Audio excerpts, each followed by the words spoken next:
Oh, he's dead. Sword to the fucking neck, that'll do it. And one day, you're probably gonna be dead too. But what does death really mean in a video game?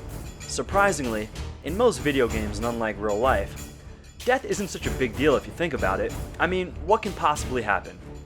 You either have the option of loading the game from a previous save when you were alive and well, or respawn with maybe a small penalty and continue on your merry way. To be fair, there is the whole roguelike genre that treats death as a game over screen where you lose your character completely and have to restart from the beginning. But that takes us back to the ancient arcade games where dying was the only way that punk kid in front of you would go home and let you have a go at the machine. But most of the games nowadays don't really follow that arcade style. They want you to be comfortable and not stress yourself with what's going to happen, because you can either reload or respawn at the nearest checkpoint. That's why today, we're going to talk about a few of the games where death actually matters.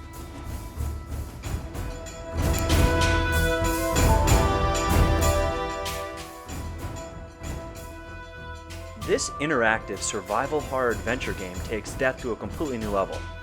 It actually integrates it with its story and gameplay.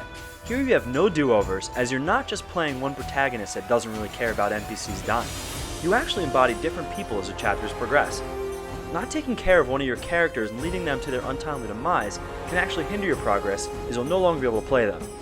Deaths can, however, even lead to a key plot point that furthers the story and gives the player new choices to discover. All in all, Until Dawn ingeniously plays with the concept of death and integrates it perfectly into the story.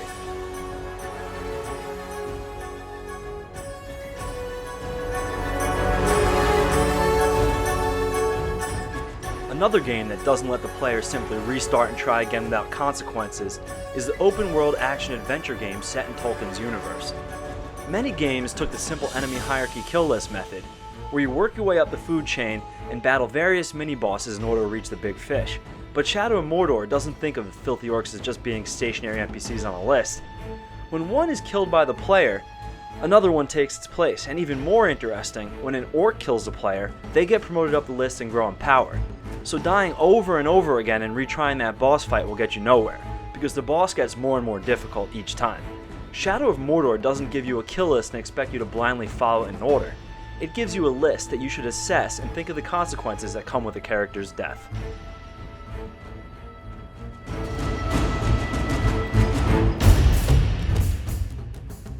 Death in most video games comes somewhat unexpected, and the player is often left with the impression that if he or she played just a little bit better, maybe that death could have been avoided.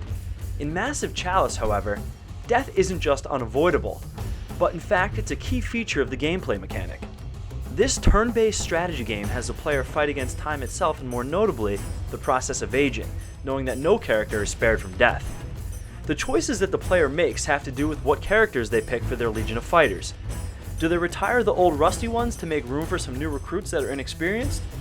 What if the characters die before leaving you an heir to their place? These risk-reward situations make Massive Chalice a game where strategizing and balancing your legion of fighters are definitely key components when it comes to their inevitable death.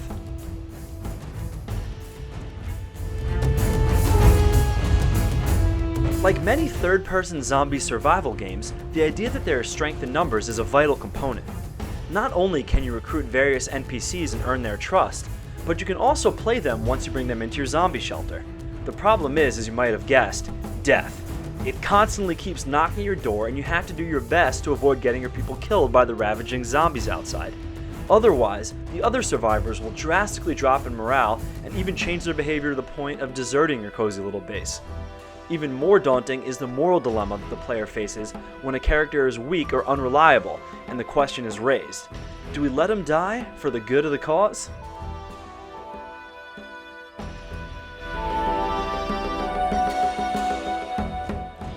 Another game where morale is a big issue when it comes to your group is the roguelike dungeon crawler with a grim theme called Darkest Dungeon. Here, the morale element is actually called stress, and it's as core feature of the game as almost anything, especially the death of other characters, which can trigger an increase in stress and have the whole party suffer major penalties. Although you can definitely recruit new characters to join your party, they'll probably not have the experience or the gear needed to venture deeper into the dungeons. Despite its cartoony look, Undertale takes itself very seriously when it comes to death and the decisions that the player makes. This role-playing game has the player interacting with various weird monsters in his or her adventure, and with every interaction lies a choice to kill the monster or talk him out of the fight, which sometimes even leads to the player befriending the monster. Both of these choices are linked to a chain of events that will unfold as you traverse the levels deeper. So unlike many games that tell you to kill the monsters, in Undertale, death may not be the wisest solution.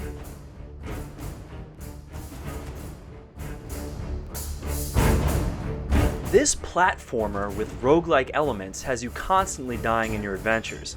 But this isn't because you're bad at the game. It's actually a key mechanic where death actually matters, but somehow in a good way.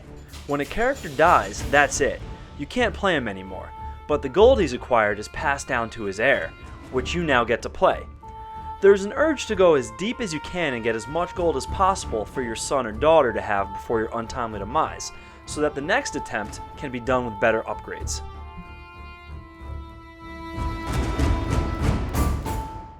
And last but not least, we have by popular demand, Minecraft, a game that's now 7 years old, but has taught us that death is kind of important. It also taught us not to dig straight down, but that's another story. Mostly in vanilla Minecraft, but even in some modded versions of the game, death throws your items on the ground and sends you back to your bed basically naked. All you have to do is venture down again to your corpse, if you remember where you died, and fight off the mobs that killed you without any good weapons or armor until you get your loot back. This often results in the player dying over and over again and having his or her original items disappear after lying on the ground for only 5 minutes.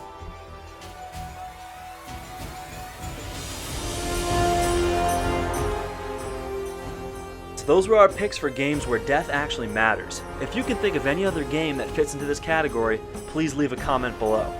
As always, if you've enjoyed this video, please smash that like button for us. And now would be a great time to remind you to subscribe if you haven't already done so. We upload new videos all the time. Subscribing will keep you up to date with all of our latest content. And be sure to check out fraghero.com. Thanks for watching.